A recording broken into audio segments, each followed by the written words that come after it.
청취자 여러분 안녕하세요. 라디오 방송 오늘이 보내드리는 팟캐스트 오다방 오늘 5번째 시간을 보내드리겠습니다. 잘 지내셨죠? 한 주일 동안. 오늘은 매주 저희가 특별한 얘기를 보내드립니다만 진짜 특별한 얘기를 보내드리겠습니다. 일단 우리 함께 진행하시는 서혜성 작가님 나오셨습니다. 네, 안녕하십니까. 서 작가님은 별거 없으셨고요. 지난주는 아주 좋은 주였다 이렇게 말할 수 있어요. 네, 왜 좋은 주인지 좀 이따 말씀드릴 텐데요. 그 도움 말씀을 위해서 정말 어렵게 모셨습니다. 김희수 변호사님 나오셨습니다. 네. 안녕하세요. 반갑습니다. 네, 김희수 변호사님은 벌금제 문제를 위해서 몇 년 동안 굉장히 애써주셨고 지금은 장발장은행 대출심사위원으로 활동하고 계시고요. 인권연대 운영위원이시고 또 민변 회원이시기도 합니다. 뭘 그렇게 정확하게 이야기해요? 3개밖에 얘기 안 했습니다. 네. 오늘 우리가 자축 방송이죠? 네, 자화자찬 방송입니다. 뭐 장발장 만세 이런 거 한번 허벅지하는 거 아니에요? 만세 만년을 살지 모르겠으나 자 어떤 일이 있었냐 언론 보도를 통해서 이미 알고 계신 청취자분들 많으시겠지만 저희가 그동안 벌금제 개혁에 대해서 많이 고민을 했습니다. 그리고 법과 제도를 조금만 바꾸면 많은 사람들의 고통을 줄일 수 있다라고 요청해 왔는데 사실 몇 년 동안의 노력이 그렇게 성과를 이루지 못했습니다. 그러다가 올해 2월 25일에 여기 계신 서혜성 작가의 제안으로 기획으로 장발장은행이라는 정말 새로운 방식의 은행을 만들었고요. 그 은행을 통해서 벌금을 못 내서 교도소에 가는 분들에게 대출 사업을 시작했습니다. 이 사업이 이제 탄력을 받으면서 천주교의 염수정 추기경께서도 장발장은행에 큰 돈을 주셨고요. 또 뿐만 아니라 정작 우리가 하고 싶었던 일, 법과 제도를 바꾸는 일에도 큰 도움을 주셨습니다. 많은 시민들이 참여해 주셨고 그래서 드디어 전부는 아니나 저희가 원하고 있었던 벌금제 개혁 법안이 국회에서 드디어 통과됐습니다. 아 정말 기분 좋고 요새 좋은 일 별로 없으시죠? 방송 혼자 하는. 네, 아니 안내 말씀. 네. 김 변호사님 이게 우리도 말 좀 해야 되지 않을까요? 네, 그럼요. 말씀하십시오. 네, 사실 다른 것보다도 저는 김 변호사님에게 먼저 여쭤보고 싶어요. 법안, 장발장 법안 입법안 이런 걸 초안이라고 합니까? 이렇게 만들어 달라 그런 거 하는 거를. 그렇죠. 네, 초안을 직접 작성하셨잖아요. 어떤 취지에서 작성하셨어요? 아니 제가 작성했다기보다도요. 네. 기존에 있었던 여러 논의들을 이제 법률 안으로 제가 정리했다는 정도지. 네. 제가 무슨 뭐 특별한 일을 한 건 아닙니다. 아니 뭐 그러니까 그동안 있었던 걸 하여튼 정리하셨잖아요. 그런데 이렇게 법안을 몇 번 작성해 보셨잖아요. 처음 하신 게 아니고. 예. 세월호 법안도 초안을 작성하셨죠. 예. 그게 빨리 통과됐습니까? 이게 빨리 통과됐습니까? 뭐 둘 다 뭐 여러 가지 우여곡절을 네. 겪었습니다만은 네. 어쨌든 저는 세월호 특별법은 좀 아쉬움이 너무 많이 남아 있는 법이고요. 물론 이것도 벌금제 개혁 법안도 아쉬움은 있었습니다만 네. 그래도 학자들의 그런 어떤 뭐 이론상의 네. 어떤 주장 이런 것들을 저희 장발장에서 실증적 사례들을 통해서 정말 이 법이 필요하다고 하는 것들을 여러 사람들이 각인이 됐고 예. 또 추기경님을 비롯해서 여러 국회의원분들께서도 추기경님만 얘기하시면 안 됩니다. 제주도에 있는 강우일 주교님도 처음부터 그럼요. 네. 그럼요. 예. 강우일 주교님을 비롯해서 여러분들이 힘을 합해준 결과 미흡하지만 그래도 돈이 없어서 감옥에 가는 사람 4만 명 중에 최소한 10,000명 정도는 구제받을 수 있지 않을까 하는 희망 때문에 기분이 굉장히 좋습니다. 그러니까 지난주에 그렇게 해가지고 이제 아주 다들 좋았는데 그날 기뻐서 이렇게 뛰던 나머지 그 김 변호사님 갈비뼈가 부러졌다 이런 얘기 사실입니까? 뭐 갈비뼈가 부러진 건 사실인데요. 그것 때문은 아닙니다. 아 밖에 소문은 그렇게 났던데 그날 너무 좋아가지고 이렇게 몸을 촥 받치면서 넘어졌다. 뭐 제가 뭐 그 정도로 막 이렇게 그런 사람은 아니었어요. 네. 자, 하여튼 청취자들 들으시기에 뭔가 좋은 법이 통과된 건 맞는 것 같은데 그럼 구체적인 내용을 조금 설명해 주시겠어요? 이번에 국회에서 통과된 법률안. 가장 중요한 건 어찌됐든 간에 벌금형에 대해서 집행유예가 인정이 되는 법안이 통과가 됐다는 겁니다. 그리고 또 벌금형에 대해서 분납이나 연기가 가능하도록 분할 납부나 납부 연기 그런 게 가능하도록 법률에 구체적으로 명시를 했다는 거. 뭐 어떻게 보면 이거 아무것도 아닌 내용일 수 있는데요. 실제로는 이걸 잘 활용하면 정말로 그렇게 아주 뭐 극악한 무슨 범죄를 저지르지 않고 생계형으로 어쩔 수 없이 경미한 범죄를 저지른 사람들이 감옥에 가는 일들을 판사 검사들만 좀 제대로 정신 차려주면 네. 충분히 우리가 줄일 수 있다라는 희망의 근거가 되는 법률입니다. 이게 정말 궁금해서 이제 물어보는 건데요. 예, 뭐 예. 상상으로는 이 법이 100% 집행되지 않을까 하는 생각을 해보게 되거든요. 왜냐하면 힘들고 가난한 사람들에 대한 얘기니까. 그런데 실제로 이 법안이 이렇게 만들어졌을 때 검사나 판사들이 실제로 이 법안을 활용할 가능성은 어느 정도 있습니까? 그들의 어떤 검사를 하셨잖아요. 그들의 재량에 여전히 맡겨져 있는 문제긴 합니다. 그러나 법률의 근거가 있다는 것과 없다는 것은 굉장히 다른 문제입니다. 그 전에는 만약에 판사가 네. 이건 이 사람 너무 딱해서 집행유예 해주고 싶다 네. 하더라도 집행유예를 못 해줬거든요. 그리고 실제로 저도 법정에서 벌금형을 선고받는 사람이 내가 벌금형을 납부할 능력이 없으니 판사님 집행유예를 선고해달라고 그렇게 하소연을 하는 그 사람. 징역형의 집행유예. 예, 그렇습니다. 그렇게 하소연하는 사람 아마 실제로 이 변호사로서 오랫동안 근무해본 사람이 한두 번쯤은 이런 일을 네. 다 겪었을 네. 겁니다. 그런 일들이 법률적으로 가능하게 됐다라는 건데요. 가능하다 하더라도 여전히 판사 검사들이 정말 이게 법이 왜 존재하는가, 정의가 무엇인가, 이 사람이 구체적으로 처하고 있는 정말 어려운 사정들, 정말 인간적인 고통이 무엇인지에 대한 그런 생각들이 존재하지 않는다면 이 법이 또 장식적인 법률로 전락할 수 있습니다. 제가 이제 정말 이건 아주 구체적인 질문인데요. 그러니까 자, 이 법이 통과가 됐어요. 최종적으로. 법이 있는데 판사가 안 활용해버리면 끝입니까? 아, 그렇죠. 그러나 활용할 근거를 만들었다는 건 되게 중요하고요. 아까 제가 이제 벌금형을 받게 되었어요. 예.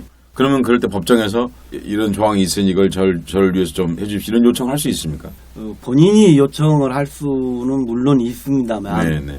사실은 이 한계가 있는 게 네. 죄를 지은 사람이 스스로 그 법을 활용해서 나를 집행유예 해주십시오. 벌금을 분할 납부하게 해주십시오. 라고 요구하는 것 자체가 뻔뻔스러움으로 느껴질 수가 있습니다. 그래서 말하는 게 한계가 있거든요. 네. 가령 이제 국선 변호인이나 어떤 변호인을 통해서 네. 이야기하는 것은 그게 정당한 방어권 행사로서 네. 인정이 될 수가 있는데 본인이 그런 말하는 건 한계가 있습니다. 근데 집행유예라는 단어를 안 쓰고요. 가정 형편이 어렵다든지 지금 당장 돈이 좀 어렵다든지 그래서 내기가 굉장히 어렵습니다라고 얘기하면 판사가 거기에 집행유예를 해줄 가능성은 높아진 거죠. 이제. 네. 제가 이제 이 벌금형 되게 뭐 500만 원 이하의 분들인데 그런 분들이 이제 법률적 지식 같은 게 별로 없을 테니까 이 방송을 듣게 되면 실제로 어떻게 대응해야 되는가 사실 좀 일종의 가이드 같은 걸 해보고 싶어 이렇게 질문을 드렸습니다. 뭐 가이드라고 하면 지금 뭐 우리 오 국장님께서 잘 지적을 하셨다시피 내가 월급 급여 한 달에 80만 원 받는다. 그래서 도저히 이 돈을 한꺼번에 낼 수가 없는 상황이다. 그러니 이걸 나눠서 낼 수 있도록 선처를 해 주십시오. 아니면 내가 최저 수급권자로서의 그 돈만 가지고 살아가는 우리 장발장 실제 사례들을 보면 전부 거의 다가 최저 생활 수급권자들이 네. 많았습니다.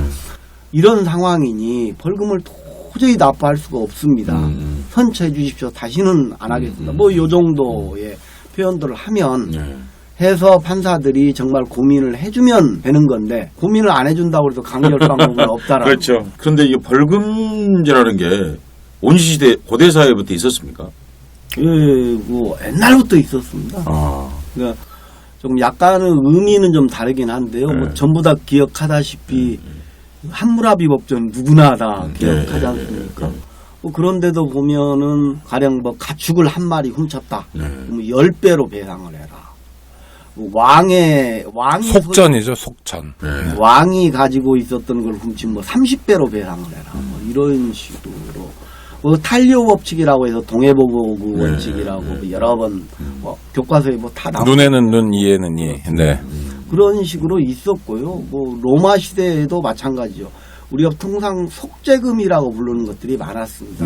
만약 사람들을 어떤 상해를 입혔다거나 사람을 죽였다든가 하면 돈으로 속죄의 배상금을 내도록 하는 것들이 많이 있었고 저희 조선 시대에도 있었습니다. 그런데 이제 얼핏 보면 이렇지 않습니까?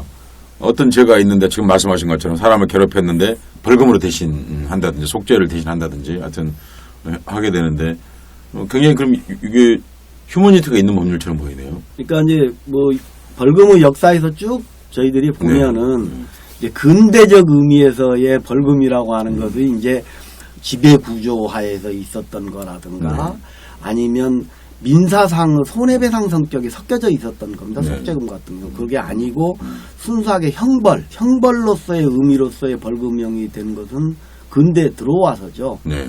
그래서 이 벌금형이라고 하는 게 굉장히 좋은 제도로 사실은 물론 뭐 출발 단계나 이런 데서 보면 사실은 좀 웃기는 거였습니다. 웃기는 게 근대 감옥이 생겼다는 게 영국을 이야기하는데요. 다른 영국 같은 데서도 보면 원래 불황자라든가 뭐 이런 사람들 잡아다가 강제 노역시키는 걸로 출발이 됐거든요. 불황자, 거지 이런 사람들이 이제 그래서 잡아다가 노역시켜서 근대 산업화의 어떤 도구로서 문학에도 많이 나오거든요. 예. 그런 얘기가 문학에 아주 많이 나옵니다. 그러니까 원래 그게 이제 앵클로저 운동이 되면서 그 사람들이 들판에서 쫓겨나지 않습니까? 이제 쫓겨나니 갈 데가 없으니까 도시로 갈 수도 없고 농촌과 도시 사이 왔다리 갔다리 하는 것 그게 불황자 거지인 거잖아요, 사실은요.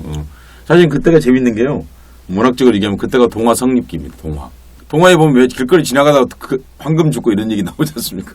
이런 얘기가 그 무렵에 성립하는 거예요. 그리고 너무나 많은 사람이 기아에 시달리게 되거든, 사실은요. 그 사람도 가다가 이제 일 시키는 거. 이게 근대 감옥의 출발이란 말씀이죠. 그러니까. 그리고 벌금이라는 의미도 지금 노역장 유치 저희들 시키지 않습니까? 그렇죠. 벌금 안 내면 일 시키는 거. 이런 게 다 거기에 뿌리를 두고 있는 것들입니다. 그래서 벌금의 역사는 오래되는데 어쨌든 벌금형이 현대적 의미로 들어와서는 굉장히 다른 의미를 갖게 됐습니다. 그러니까 감옥에다 가다 놓으니까 뭐 반성하고 교화해서 새로운 사람이 나오는 게 아니라 범죄 감염이 이루어지죠. 범죄를 더 배운다는 거죠. 그러니까 이미 그 감옥 제도는 그럼 실패한 거 아닌가요? 그렇게 본다면요. 그래서 뭐 하여간 감옥 개혁이 하여간 근 200년 동안 이루어진 형사법밖에 화두이기도 합니다. 네, 그러니까 지금 두 분이 말씀하신 대로라면 감옥 제도는 애초에 말하는 교화라든지 이를테면 이런 것들에서는 우리가 왜 감옥을 대학이라고 그렇게 말하는데 큰 집이라고 말하고 하는 것 자체가 뭡니까?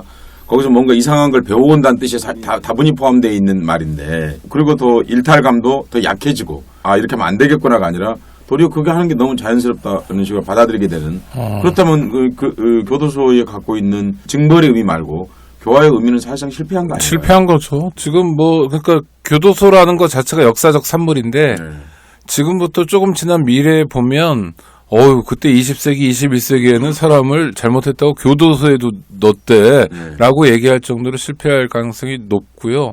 그래서 교도소에 보내는 것만이 능사가 아니니까 좀 가벼운 범죄자들 이런 사람들에게는 교도소 보내는 대신 벌금을 내도록 한 거가 현대적 벌금형이다 이런 말씀이죠. 네. 그런데 정작 이제 우리가 벌금제 운동을 한 이유가 사실은 그렇게만 됐으면 얼마나 좋았겠습니까, 사실은. 그런데 그렇지 않고 되게 약자를 국가가 사실상 일종의 삥땅을 뜯는 혹은 갈취하는 이런 구조에 사실 가까워져 버린 거 아니겠습니까? 우리가 여기 접수받았던 사람들 대부분이 아까 말씀하신 대로 소구권자들. 네, 장발장은행에 오시는 분들이 그렇죠. 그러니까 다수가 이제 그런 형태를 띠게 되니까 사실 그 심사를 하면서 심사가 즐거운 게 아니라 심사가 괴로운 정말 누구 하나도 억울하지 않은 사람이 없는 그런 경우들을 대부분이었지 않습니까?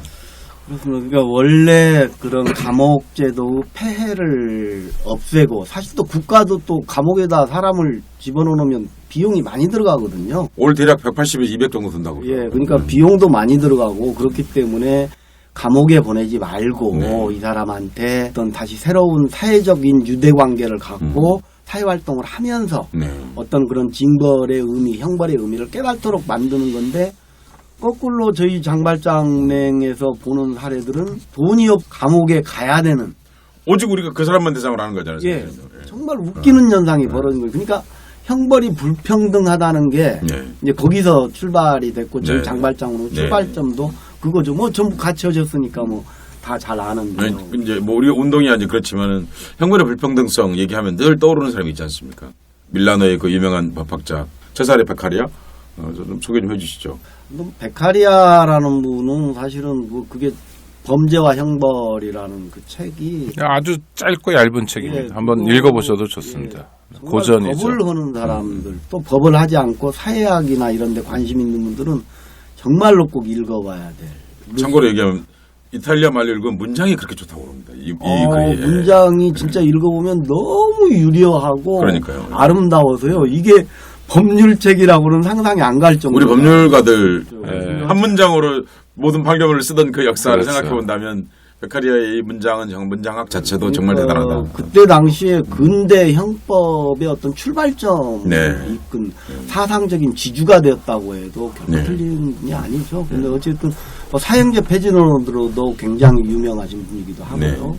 그 사형제 폐지론이 아니다 하더라도 형벌이라고 하는 것이 과연 뭐냐라는 것에 대한 철학적 고민을 깊이 했었던 네. 사람입니다. 그래서 형벌은 과연 정당해야 된다. 형벌은 평등해야 된다. 만인은 법 앞에 평등하듯이 벌금형도 당연히 포함되는 거 평등해야 된다. 이 잔인한 형벌이라고 하는 것은 정당한 형벌이 될 수가 없다. 정당한 형벌은 반드시 사회에 필요한 형벌인데 그것이 곧 정당한 형벌이 돼야만이 필요성과 그 정당성이 동일시될 때만이 그런 거다. 오히려 잔인한 형벌은 사람들한테 오히려 범죄에 대해서 더 쉽게 빠지게 만들고 포기하게 만들고 잔인한 범죄를 유발시킨다. 이런 뭐 저는 뭐 이제 말로 아는 건데 주옥 같은 걸로 이렇게 쓰여져 있는. 고문에 대해서 다시 멋있게 보는. 네, 아니, 베카리아 책은 다시 말씀드립니다만 굉장히 얇은 소책자처럼 분량이 많지 않습니다. 뭐, 우리나라에는 서울대 한인섭 교수 번역본도 있고 좋은 책들이 많으니까요. 청취자 여러분들 한번 꼭 읽어보시고요. 처벌, 범죄 관련해서 미셸 푸코 감시와 처벌 보시는 분들 많은데 그거 이전에 꼭 읽으셔야 될 책입니다. 그걸 읽으려면 반드시 먼저. 네, 나오자마자 유럽 대륙을 정말 들었다 놨다 할 정도로 근대 사법 체계에 큰 영향을 미쳤는데 물론 우리의 사법 체계가 베카리아가 얘기하는 대로 꼭 가진 않고 여러 가지 억울한 사람들을 만들어내죠. 김 변호사님 이제 사례 말씀을 했는데 구체적인 전 사례를 좀 몇 가지 다뤘으면 좋겠어요. 우리 서혜성 작가님도 그렇고 김 변호사님도 그렇고 대출 심사에 같이 참여하고 그랬는데 김 변호사님 기억에 남는 사례들 여러 가지가 있을 텐데요. 이제 형벌 불평등 문제 이야기하다가 여기까지 갔는데 네. 어쨌든 형벌이라고 하는 것이 그러니까 원래 가벼운 범죄를 저지른 사람 그러니까 감옥에 갈 이유가 없었는데 돈이 많은 사람은 벌금 내면 그걸로 끝이고 돈을 낼 돈이 없는 가난한 사람은 감옥에 가야 되는 그래서 잔인한 형벌이 되어버리는 겁니다. 사실 그 얘기한 똑같은 얘기가 예. 그 베카리아 책에 네. 있지 않습니까? 그러니까 300년, 400년 전에 있었던 이야기들이 네. 지금 오늘날 여전히 대한민국에 존재하고 있다라는 사실입니다. 제가 봤던 사례들은 뭐 여러 가지가 있는데요. 네. 어쨌든 정말 좀 화가 나는 사안들이 많이 있습니다. 어느 아. 대학생이 이 주유소에서 알바를 하면서 자기가 대학교를 다녔단 말이에요. 뭐 그런 친구도 많죠. 그래서 그 알바 번 돈으로 학교도 다니고 먹고 살고 하는 사람인데 어찌됐든 주유소 직원이 그 알바 대금을 주질 않았다. 임금 급여를 주질 않으니까 노동청에 고발을 했어요. 그러니까 이 사람이 이 알바 대학생을 절도죄로 고소를 했는데 절도죄 고소 내용이 범죄 사실이라고 하는 내용이 회원한테만 할인을 해줘야 되는데 회원이 아닌 사람한테 마치 할인해준 것처럼 하고 한 17,000원 정도 밤에 배고파서 빵 사 먹는데 썼다라는 겁니다. 이걸 갖다가 법원에서 물론 뭐 전과도 없죠. 이런 대학생한테 벌금 70만 원 내라. 이건 솔직한 말로 제가 볼 때는 뭐 경찰도 마찬가지고 네. 검사도 마찬가지고 판사도 마찬가지고 영혼이 없는 자들이라고 말하고 싶습니다. 영혼까지 안 가더라도 최소한 법에 대해서 고민해본 사람이라면 이런 사안한테 이렇게 잔인하게 대할 수가 없는 거예요. 용서를 해준다고 해서 그 어떤 사람도 문제 삼을 수가 없는 사안입니다. 근데 이런 대학생이 지명수배되고 네. 어떻게 될 수가 없으니까 저희들한테 손을 벌리게 되고 도와달라고 요청을 하게 되고 그래서 이제 저희들 지원을 해주고 그러지 않습니까? 안녕하세요. 오창익입니다. 인권연대는 정부나 기업의 지원을 사양하고 오로지 시민의 참여로만 운영하는 100% 순도의 민간 인권단체입니다. 1999년 창립 이래 한눈 팔지 않고 오로지 인권운동에만 매진해 왔습니다. 인권연대 회원으로 참여해 주세요. 인권연대 회원이 늘어나면 그만큼 인권연대의 활동도 풍부해지고 활발해집니다. 인권연대 회원 가입은 인권연대 홈페이지를 참고해 주세요. 감사합니다. 아니 그러니까 저도 그 사건 기억나는데 그 19살 대학생이었는데 16,900원을 그것도 한 번이 아니라 4번에 걸쳐서 뭐 절도는 절도겠는데 그 사건이 처리되는 과정에서 경찰관도 그냥 처리해버리고 검사도 처리해버리고 또 법원도 그냥 처리해버린 거 아닙니까? 판사도. 그러니까 이거 뭐 양심의 문제가 아니라 기본과 상식의 문제인 것 같아요. 뭐 그 친구 훈방하거나 봐준다고 대한민국이 어떻게 되는 게 아니잖아요. 또 전과를 주는 것도 좀 그 전과 좀 나중에 서작가님 그렇지 않습니까? 취직하는데도 굉장히 큰 문제잖아요. 그래서 빨간 줄 올라가는 거예요. 맞아요. 그거 요새는 진짜 빨간 줄입니다. 그렇지 않아도 스펙 쌓기도 어려운 사회에서 네거티브한 스펙이 그 또 대학생 사례들이 또 되게 많았어요. 저희 장발장은. 의외로 진청 들어온 사람이 대학생들이 사실 예, 많았지 않습니까? 네. 기억나는 것 중에 하나가 알바생인데 발가락이 썩어가는 그런 병을 앓고 있고 네네. 또 알바로 정말 학비도 되고 먹고 살아야 되는데 어떻게 이제 집에 가려고는 차비가 없었는데 옆에 노트북이 떨어져 있으니까 노트북을 이렇게 집었는데 그게서 이제 걸린 거죠. 그 기억나는 게 그게 경찰의 함정수사 같은데 걸려가지고 벌금을 90만 원 이렇게 받았는데 그건 어떻게 보십니까? 이게 이런 거죠. 그러니까 경찰관들이 이 사람 많이 모이는 곳에 경찰관의 노트북을 갖다 놓고 저걸 누가 집어가면 바로 덮쳐서 그 자리에서 현행범으로 체포해서 건수를 올리는 거잖아요. 그렇죠. 수사를 해보셨던 입장에서 이거 경찰의 이런 수사 어떻게 봐야 됩니까? 아무튼 뭐 법률적으로 함정수사가 무효다 아니다 하는 것은 굉장히 복잡한 법리적 네, 문제가 있으니까 네. 여기서 말씀드리지는 않겠습니다. 네, 이야기를 네. 길어서요. 다만 우리가 그건 상식적으로 접근을 해봐야죠. 네, 네. 어떻게 지나가는 사람들이 이걸 범죄로 해서 훔쳐가기를 기다리고 있다가 잡는다. 이게 경찰이 할 짓입니까? 네. 사실은 범죄를 하려고 해도 오히려 만류하고 예방하고 하는 게 경찰의 본연의 임무지. 맞습니다. 범죄 예방이 자기 역할이죠. 그것이 무슨 자기 실적 올리려고 이런 식으로 한다고 하는 거 이건 경찰관의 기본적인 자질이 없는 사람들이에요. 네, 아무튼 그렇다 이제 그렇게 제가 김 목사님 말씀대로 법률적인 얘기 좀 놔두더라도 상식적으로 정말 그러면 안 되는 거죠. 그런데 결국 이제 그 친구에게 벌금을 90만 원을 부과했지 않습니까? 제가 기억나는 것 중에 하나는 이 친구가 그 뒤에 이 돈을 빌려가고 더 완납했다는 겁니다. 예. 그 말에서 정말 사실 차라리 이 친구가 돈을 안 갚았으면 도리어 가슴이 덜 아프겠어요. 그 말은 무슨 얘기냐면 정말 형편이 어려웠고 발가락에 썩어가는 병을 앓고 있음에도 불구하고 국가가 징벌했을 때 말고 거기에 대한 대응으로서 장발장 은행에 대출을 해가고 그리고 사실 약속했던 것보다 더 빠른 시간에 돈을 갚았어요.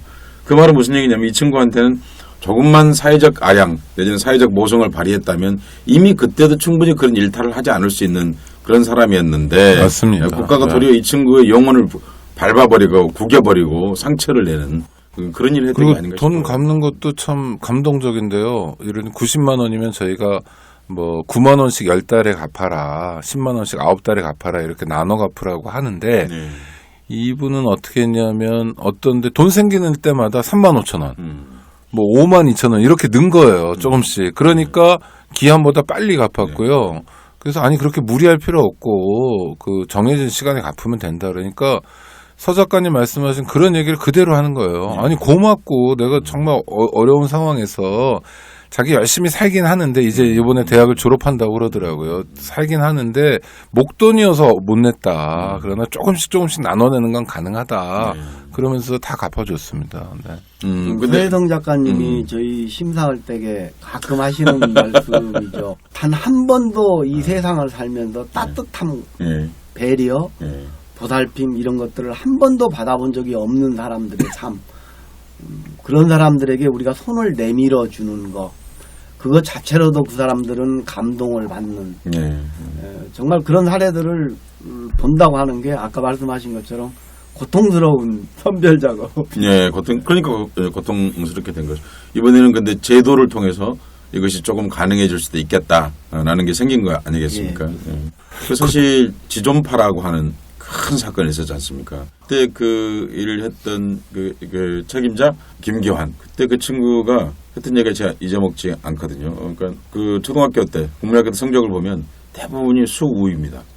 그 중에서 미술만 양가 이랬거든요. 그리고 이가 또 내내 반장이었어요. 우리가 일반적으로 알고 있는 범죄자 일탈하고 좀 다른 거죠. 그런데 이 친구가 왜 미술은 그랬냐면요. 성적이 낮았냐면요. 크레파스 살 돈이 없는 거예요. 그러니까 선생님이 어느 날 크레파스를 안 갖고 갔더니 어느 날 늘 안 갖고 오니까 선생님이 이제 옛날에는 우리 세대 때는 맞는 게 일상이었잖아요. 자기 선생님한테. 그러니까 맞은 거예요. 그런데 선생님이 이렇게 말씀하신 거예요. 이 자식아 그러면 크레파스 훔쳐서 갖고 와라. 선생님 말대로 그 다음 미술 시간에 이제 크레파스를 훔쳐서 갔더니 선생님이 그림을 잘 그렸다고 이렇게 칭찬을 하신 거예요. 그러니까, 마음이 아프네요. 근데 이게 사실은 법정 최후준수에서 이 친구가 하는 얘기입니다. 그러니까 이게 거짓말의 가능성이 거의 없다는 거예요. 그러니까 사형을 선고를 받았고 사형을 집행했지 않습니까? 집행했죠. 그러니까 네. 94년 사건이에요. 예, 그렇죠. 예, 지정파 사건. 그러니까 이 친구에게도 아무런 사회적 관용이 사실 없었던 거죠.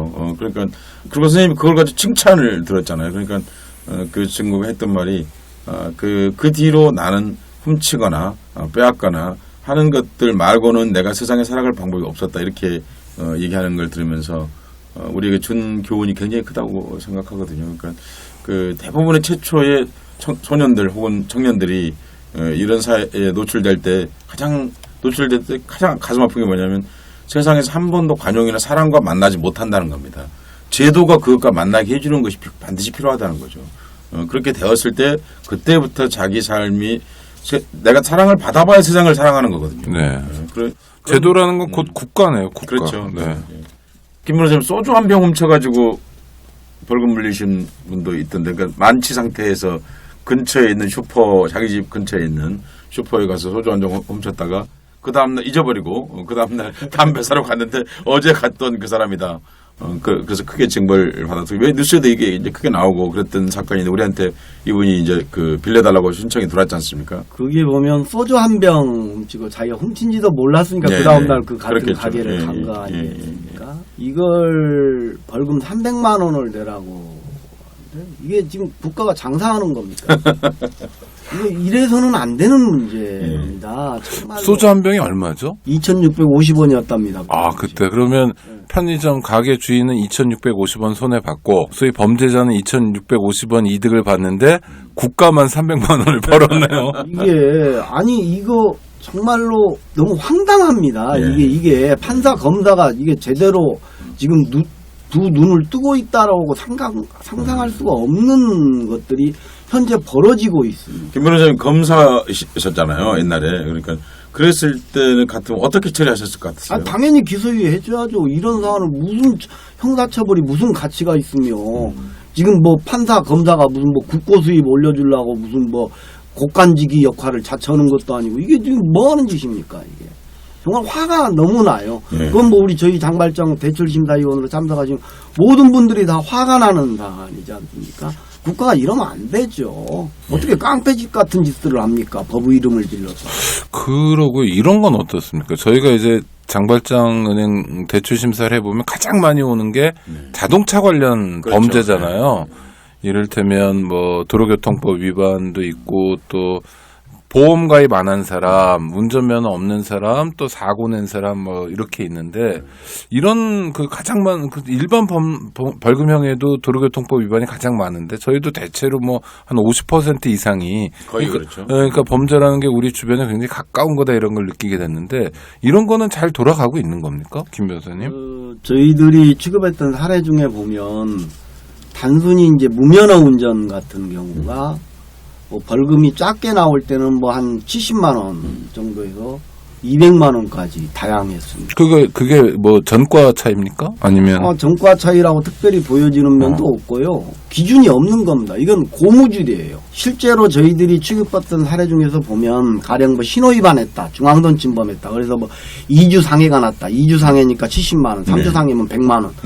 거의 그 정해져 있는 유형이에요. 그럼 실제로 그런 사고를 낸 사람은 내 벌금형보다 단순하게 대다수 보면 또 아예 처음부터 면허가 없었던 분들이 아니고 면허가 있었는데 뭐 취소당했다든가 면허 정지가 당했다든가 뭐 이런 사소한 벌점들이 쌓여서 이런 분들이 거의 100%인데 이런 분들한테 받는 벌금형이 훨씬 더 센 겁니다.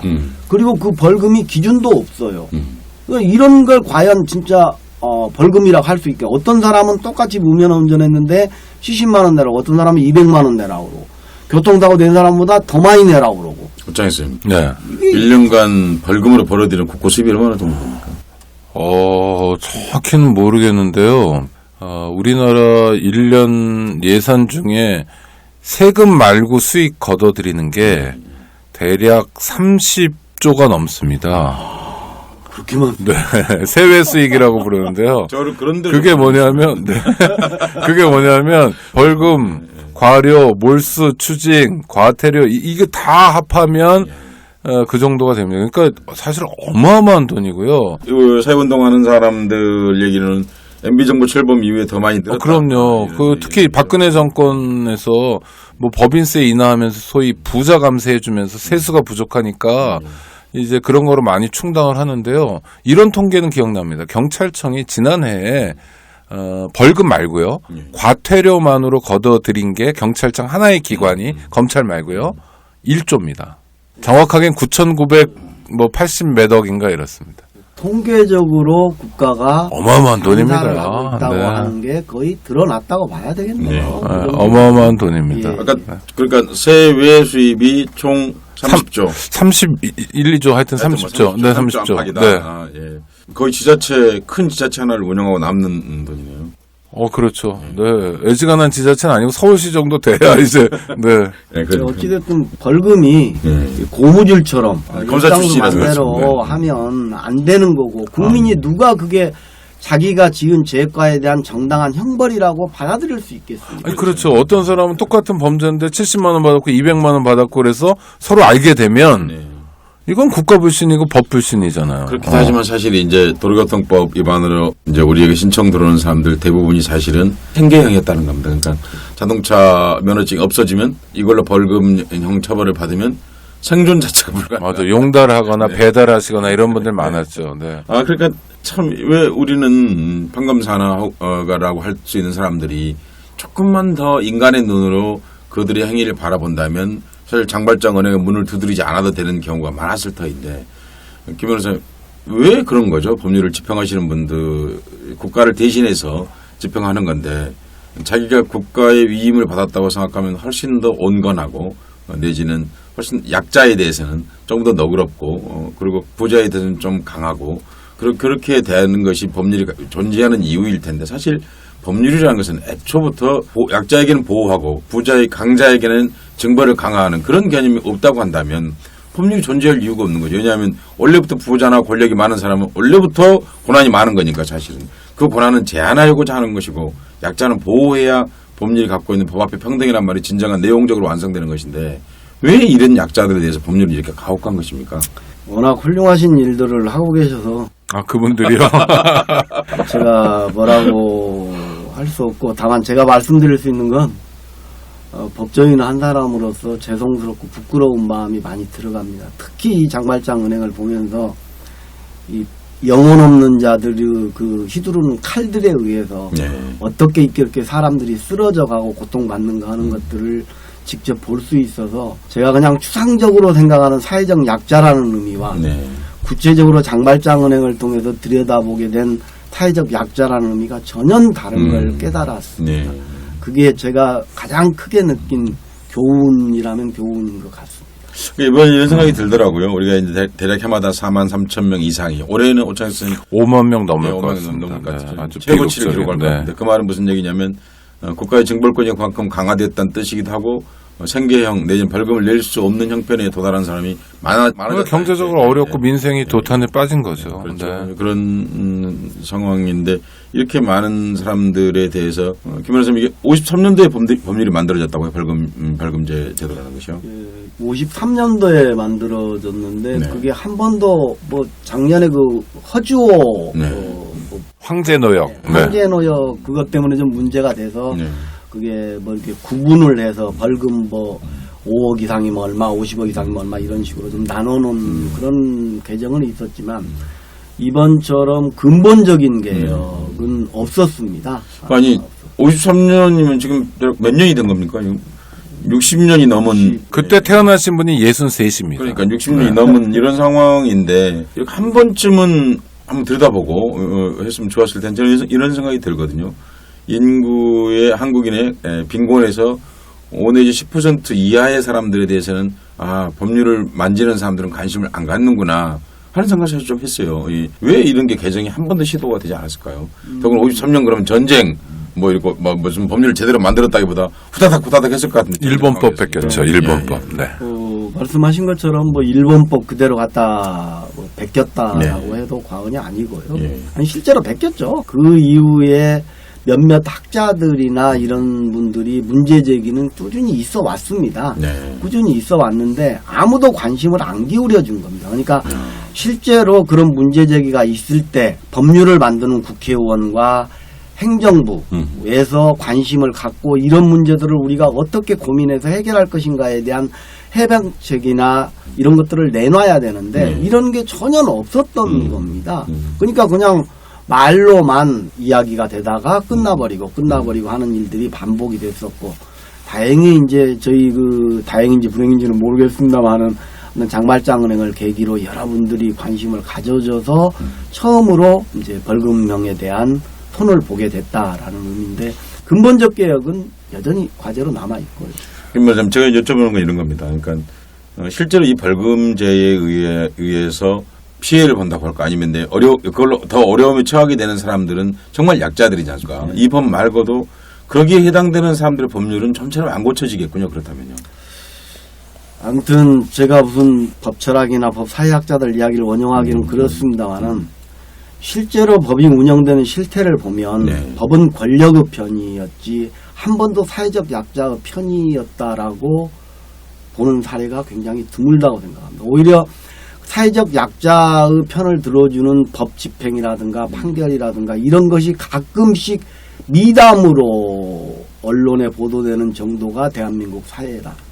이게 일상화되어 있고, 오히려 어떤 예외가 하나 나왔을 때 그거에 대해서 비판하고 사회적으로 여론을 환기시켜서 더 좋은 방향으로 우리가 논의를 해보는 게 아니라 어쩌다 미담 사례 하나 소개하는 식으로 이루어지는 이런 법 집행, 이건 심각하게 정의와 괴리되어 있는 이런 문제에 대해서 이제 법조인들도 일반 시민들도 직접적으로 우리 장발장 은행처럼 그런 운동을 나서고 힘으로 조직하고 뭔가를 해야만이 그게 얻어질 수 있다.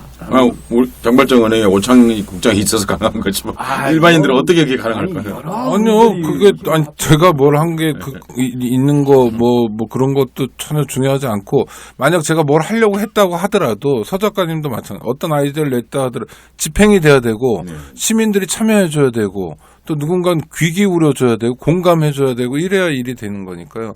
저는 또 이런 문제, 그러니까 벌금은 이제 선고받으면 한 달 내에 현찰로 다 완납을 해야 되잖아요.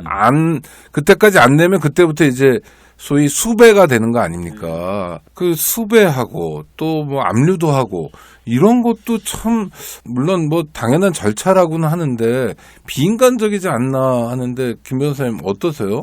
법률가로서 참 곤혹스러운 질문인데요. 가령 벌금 같은 경우도 형사소송법에 규정이 있고, 가령 국세징수법의 예에 따라서 할 수 있으니까 법률에 위반됐다, 위법하다 이렇게 말하기는 곤란합니다. 그런데 하는 행태를 보면 사실상 사채업자가 하는 것과 뭐가 다른지 근본적인 의문은 저는 갖고. 저 채권 추심회사.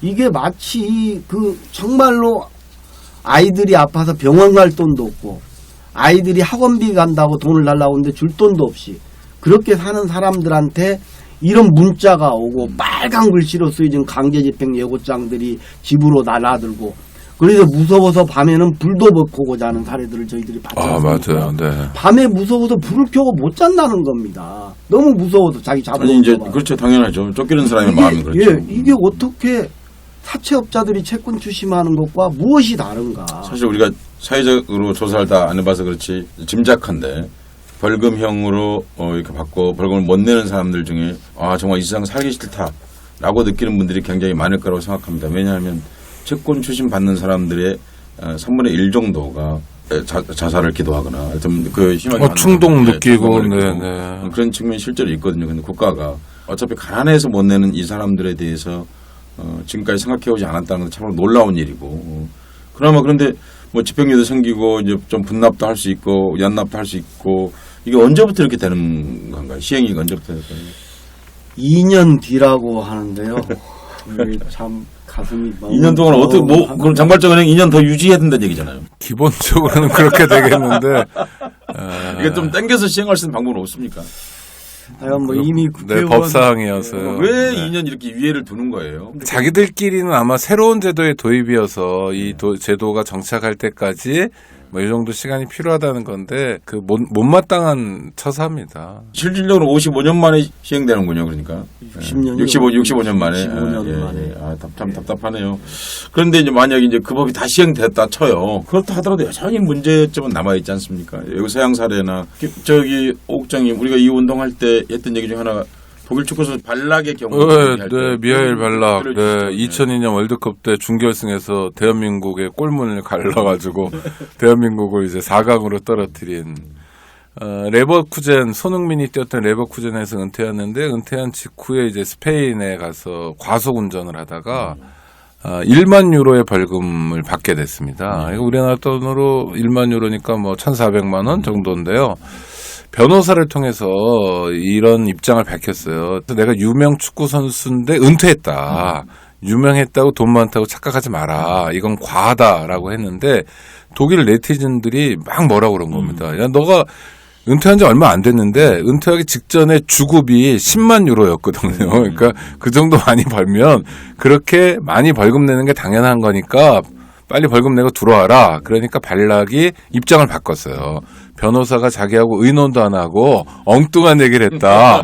사과한다. 그리고 1만 유로의 벌금을 냈습니다. 이게 뭐냐면 소위 소득과 재산에 따라서 벌금 액수를 달리내는 겁니다. 일수벌금제라고 그러는데 일수라는 게 날짜입니다. 일. 수는 숫자.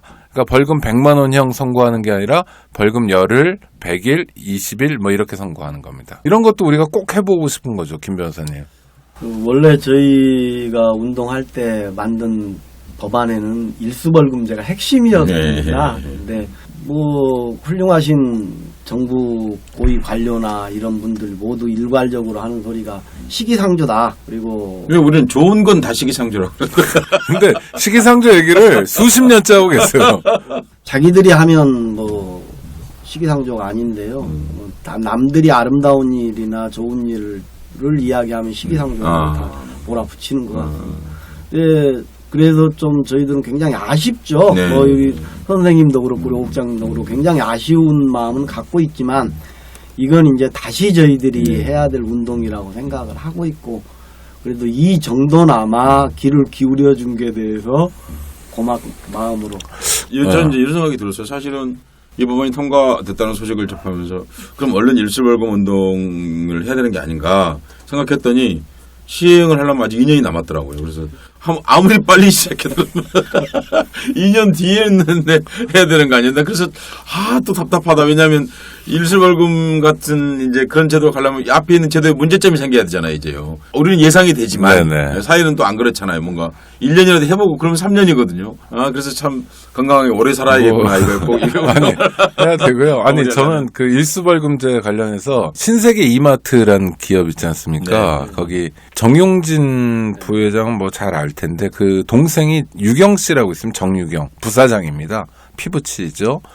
이분하고 오빠가 이제 국회에 증인으로 나오라고 했는데 안 나간 적이 있어요. 그러면 증인 감정 뭐 이런 법률이 있어서 그 법률 위반이어서 형사처벌을 받는 대목입니다. 그분에게 벌금 400만 원이 구형됐거든요. 검찰에서. 그때 이 신세계 부사장이 뭐라고 그랬냐면 벌금 액수 너무 많다. 깎아달라고 그랬어요. 근데 희한하게도 벌금이 선고된 건 1,000만 원이 선고됐습니다. 그렇지만 400만 원이든 1,000만 원이든 재벌에게는 아무런 고통이 없잖아요. 그걸 형벌이라고 얘기할 수 없는 거 아닙니까? 껌값이죠, 껌값. 그렇죠. 근데 저희들이 네. 보는 실제로 장발장 사례에서는 단돈 30만 원, 50만 원이 없어서 정말 고통스럽게 살아가는 사람. 아니 아까 우리가 얘기했던 대학생이 노트북 가져가서 돈 2만 원 벌었잖아요. 사실은요. 지금 이 사람들한테 2, 3만 원이 문제고 이 문제인 거죠. 그러니까 일수 벌금이 되면 이런 어처구니 없는 공평하지 못한 법 집행은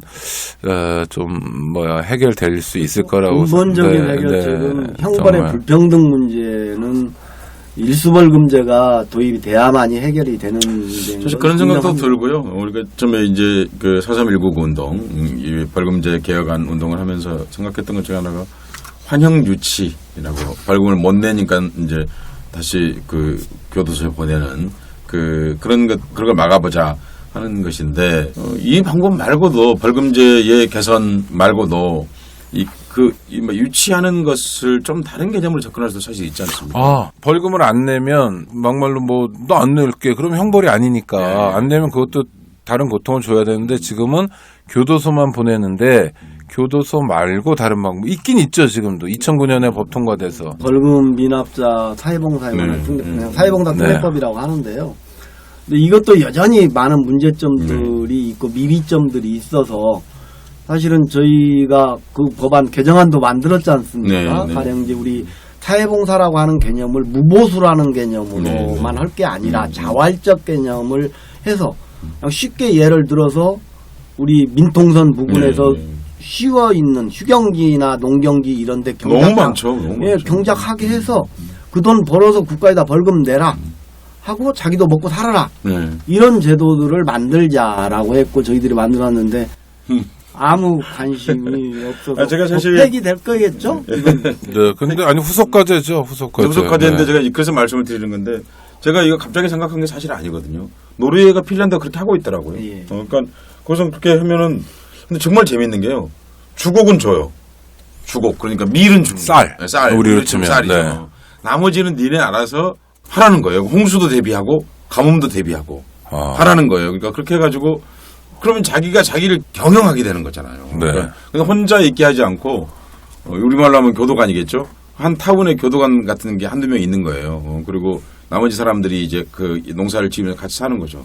잠깐만요. 교도관의 역할은 감시입니까? 아니면 뭐 농사 기술도 가르쳐주고 농사기술도 같이 가르치게 돼 있습니다. 둘 다 하는. 네, 네. 그렇죠. 아, 근데 생활 안내도 예, 해주는. 근데 네. 되게 그렇게 일하는 사람들이 굉장히 경미한 범죄자들입니다.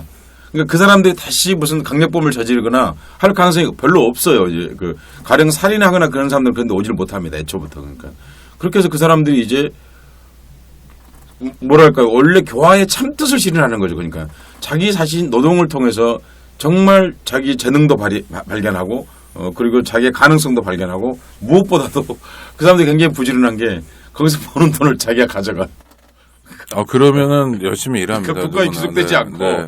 그러니까 가령 이제 무를 뭐 열심히 경작을 하게 되면 그래서 무가 많이 생겼을 거 아니에요. 네. 파는 것도 자기가 하게 돼 있어요. 아. 그러니까 자기가 가서 팔면 그럼 열심히 팔려고 그럴 거 아니에요. 그러니까 500원인데 510원 받으려고 그럴 거고 그냥 흙 묻은 채로 가져갈 무를 깨끗이 닦아가지고 가려고 그럴 거 아니에요. 사실 삶이 그거 아닌가요? 그냥 흙 묻은 무로 가져가는 게 아니고 깨끗한 무로 가져가려고 하는 마음. 사실 그게 사회를 하나씩 만들어내는 거고 그런 자활 개념으로 그러니까. 좀 국가가 조금만 좀 생각해 줬으면 좋겠어요. 사실요. 김 교수님, 요거 제 질문 하나랑 덧붙여서 예. 좀 말씀을 해주세요. 그러니까 미국하고 한국하고 이를테면 노르웨이 같은 네. 세 나라가 있을 때 미국보다 재소자 숫자가 인구 10만 명당 이렇게 했을 때 한국이 10분의 1밖에 안 됩니다. 네. 근데 한국보다 10분의 1 되는 나라가 노르웨이, 스웨덴이에요. 그러니까 농사도 짓고 이러니까 네, 네, 네. 그만큼 감옥에 가는 사람 적은 거죠. 그렇죠. 예. 아주 위험하거나 정말 시한폭탄 같은 네, 네. 죄질이 나쁜 사람만 감옥 가는 건데 김 변호사님 교도소에 안 보내는 방법 법률적으로는 얼마든지 가능한 거죠. 법 개정만 되면. 법률적으로 현행 법상으로도 네. 운영만 잘해도 아, 그렇습니다. 되는 아, 것들이 그렇군요. 상당수 많이 있고요. 근데 적극적으로 행정기관이 나서지 않는다는 게 첫 번째고 두 번째로는 보다 그것이 가능하도록 법적인 개정이나 이건 뭐 국회의원들이나 정부에서 관심을 가져줘야 되는 건데 그들은 무관심하다. 이런데 관심 없습니다. 네. 하는 행태를 보면 관심 없어서 너희들 죽든 살든 죄 지은 놈이 무슨 소리야 라는 걸로 치부해서 될 일은 아니다라는 겁니다. 더불어 사는 세상에서 이들을 어떻게 우리가 갇힌 이웃으로서 더불어 살 수 있는가를 고민하는 자세들이 아니에요. 그리고 저는 그런 기대도 사실은 잘 안 씁니다만은 이번에 모처럼 법이 좀 통과돼서 그런 아니 기대도 그러니까 그 벌금 그러니까 형사처벌을 받은 사람들이 땀도 흘릴 수 있고 기술도 배울 수 있고 그래서 그 구청 같은 데서 자활 후견 사업 많이 하지 않습니까? 그렇죠. 네. 근로 의욕을 고취시키고 직업 교육을 하는데 이런 모델하고 연계만 될 수 있으면 사실 국가가 왼손으로는 자활 후견 사업 한다고 돈 쓰고 그렇죠. 오른손으로는 벌금 걷어 드린다고 근데 사람들은 다 비슷한 사람들이고 이런 이상한 부조화 악순환 이런 데서 벗어날 수 있을 것 같습니다. 열심히 해야 되겠네요. 네. 그런 생각이 들었어요. 사실 우리나라 교도소가 사실 일종의 일본 교도소하고 같은 거지 않습니까? 사실은 교도소 모델로. 유사하죠. 예, 네, 네, 네. 일본에서 시작된 거고요. 네. 일본 교도소가 여기 왔죠. 네, 네. 그런데 또 필리핀 교도소 그 다큐멘터리를 제가 교도소에 관심이 제가 있었거든요. 네. 왜냐면 어느 섬에 가족들이 같이 살더라고요. 네, 저도 봤습니다. 그러니까 할 거 다 하던데요. 네, 범죄자들이. 네. 학교도 그 안에 있고. 그리고 굉장히 중범죄자들이 가더라고요. 또. 그러니까 네. 제가 그러면서 우리는 필리핀 그러면 우리가 뭐랄까요? 좀 우리보다 못 산다고 생각하는 것이 있는데 네. 도리어 그 안에서 물론 문제도 있겠습니다만은 우선 사회적 유대감을 상실하지 않게끔 하는 것, 가족 간의 유대감도 상실하지 않게끔 하는 것, 조금 우리도 교도소에 대해서 조금 생각을 좀 수정할 필요가 있죠. 맞습니다. 1인당 GNP가 낮다고 후진국은 아닌 것 같아요. 그렇죠. 예, 네. 예. 국가 징벌권이라는 게 김 변호사님 훨씬 더 타격적으로 운영될 수 있는 방안은 있는 거죠. 저는 현행법상으로도 어느 정도 가능하다고 생각을 합니다. 네. 근데 그게 국가 의지가 중요한 건데요. 제가 여기 나온다고 해도 자료를 하나 찾아봤어요. 네, 네. 그랬더니 그 영국에서 93년도, 94년도에 벌금형 미납으로 구금된 숫자가 22,000명이었던 거예요. 그런데 우리 정부에 딱 반이네요. 예, 정부에서 노력을 했어요. 음. 노력을 해서 이거 네. 문제가 심각하다. 몇 년도라고요? 이게 93년, 94년도에. 네. 그래서 노력을 했는데 어떻게 노력을 했냐? 구구명 그러니까 우리 노역장 유치 이런 걸 선고하지 않고요. 사회봉사명령을 내리고 전자감시가 부착된 외출 제한명령 또는 운전면허를 취소한다든가 하는 그런 행정조치를 통해서 이걸 노력을 했고 2002년부터 2007년 사이에 1,000명에서 2,000명으로 줄었습니다. 10분의 1로요. 네. 정부의 노력으로요. 놀라운 성취네요. 네. 그래서 이 사례를 보면서 이게 정말로 사회적 약자 그리고 고통받는 사람들에 대해서 관심을 갖고 있는 정부와 이 대한민국과의 차이점을 극명하게 보여주는 사례가 아니, 김 변호사님 질문이요. 그러니까 영국에 22,000명이라는 게 예. 벌금 못 내서 수감된 예, 사람. 그렇습니다. 환영 유치된 사람들이죠. 예, 그리고 우리 말하면 노역장 유치. 그러니까 지금 대한민국은 4만 명이 넘고 예. 올해는 5만 명이 넘는데도 줄이는 노력이 없는데 네. 이미 20년 전에 영국은 22,000명 가지고 각성을 해서 줄였더니 예. 1,000명, 2,000명 수준으로 그렇죠. 국가가 줄이려면 예, 줄일 수 그러니까 있죠. 이게 권력자라고 하는 것이 어떤 곳에 관심이 있는가에 따라서 이렇게 고통받는 사람들이 처하게 되는 방법도 달라진다는 극명한 사례. 필리핀만이 아니라 영국도 선진국이네요. 아니 교도 문화에 대해서는 한국, 일본이 가장 험악한 나라가 아닌가 사실. 일본 감옥 네. 험악하죠. 미국이 가장 심하고.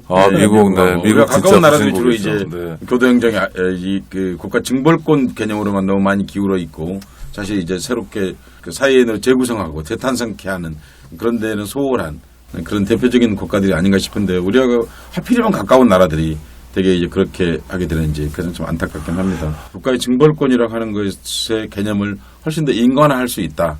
실제로 가능하다 하는 걸 지금 확인하고 있는 거죠. 네, 네, 다른 사례들이 많고 이렇게 얘기하다 보니까 벌써 방송 마무리할 시간이 됐습니다. 언론에 보면 장발장 법이라는 게 여러 번 소개됐는데 뭐 저희가 원조 논쟁을 하고 싶지는 않지만 진짜 장발장 법, 장발장 은행이 그동안 참 심혈을 기울여 왔던 법률이 물론 만족할 만한 수준은 아니지만 지금 단계에서 이제 국회에서 통과가 됐습니다. 기쁜 일인데요. 두 분께서 장발장법, 그러니까 벌금형 집행유예 등을 포함한 장발장법 통과의 뭐랄까 의미랄까 또 개인적인 소감이랄까 이런 거 한 번씩 말씀해 주시는 거로 오늘 방송 마무리해야 될 것 같습니다. 네. 여튼 그 성취는 굉장히 미미하지만 의미 있는 성취다라고 저는 정의를 하고 싶고요. 더 큰 주제들이 많이 남아 있습니다. 사회봉사 특례법도 바꿔야 되고요. 근본적으로 일수벌금제도 만들어서 정말 가난한 것 때문에 감옥에 가는 일만큼은 우리 세대에서 끝장 내야 되지 않겠습니까? 그것도 끝장 못 내고 우리 후세들한테도 또 돈이 없어서 돈이 없다는 이유로 감옥을 가게 만드는 사회라면 대한민국 떠나야죠. 그렇게 생각합니다. 의미 있는 새 출발. 저는 장발장 법이 통과되는 걸 보면서 도리어 한국의 어떤 가능성, 그래도 가능성은 좀 있다라는 생각을 사실 하게 됐습니다. 국가가 채찍만 있는 국가는 마치 멧 때리는 아버지만 있는 집과 같다고 생각합니다. 훨씬 더 따뜻한 힘, 이 국가에 필요하다고 생각합니다. 그래야 또 그 국가를 사랑하는 거거든요. 그게 진짜 애국이지 않습니까? 사실은요. 네. 그 헌법재판소나 혹은 대법원 가면 그 있는 동상이 하나 있지 않습니까? 디케라고 하는 동상. 정의의 여신이죠. 정의의 여신. 네. 있는데 그 여신이 특성이 안대를 가리고 칼을 들고 저울을 들고 있습니다.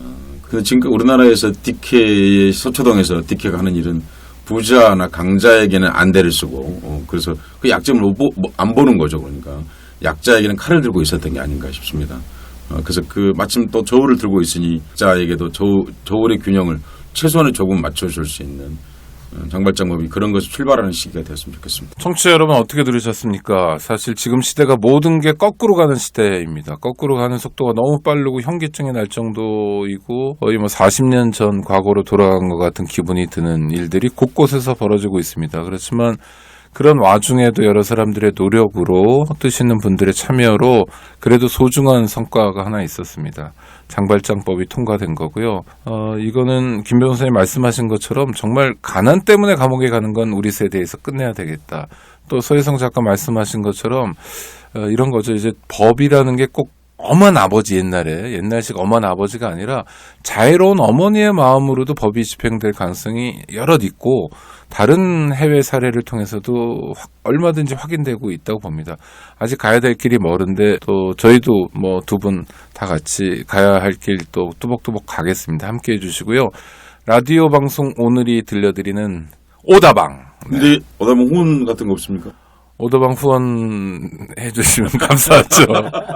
라디오 방송 오늘 홈페이지 radiotoday.co.kr에서 회원가입이 가능합니다. 그리고 다양한 결제 신용카드나 휴대폰 결제를 통해서도 후원해 주실 수 있고요. 후원해 주시면 저희가 또 다양한 좋은 방송 만들 수 있는 근거 힘이 되니까 도와주시고요. 다음 주에도 뵙겠습니다. 청취자 여러분 감사합니다. 두 분 고맙습니다. 고맙습니다. 감사합니다. 안녕하세요. 장발장은행의 대표를 맡고 있는 홍세화입니다. 200만 원, 300만 원 벌금을 내지 못해 감옥에 갇히는 분이 매년 4만 명이 넘습니다. 장발장은행은 이분들에게 무이자 무담보로 대출을 해주고 있습니다. 장발장은행을 후원해 주시기 바랍니다. 실로 모든 게 엉망으로 치닫는 듯한 세상입니다마는 스스로 아름다워지는 데에 경연쩍어 하지